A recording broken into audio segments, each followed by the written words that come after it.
Мінекей. Жақында эле шаар статусун алган Гүлчө шаарынын таштаны таштоочу полигону.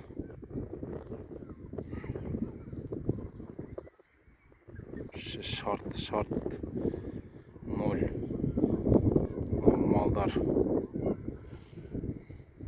Малдарын жатат.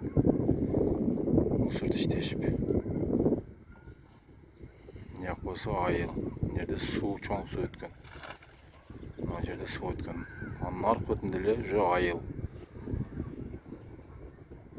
Антисанитария.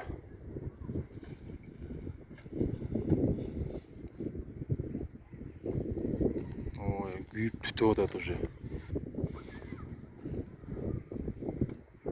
Страшно, ой бо.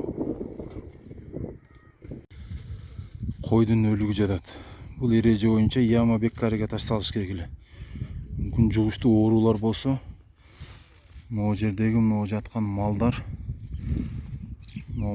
жугуп элге чоң коркунуч жаралат.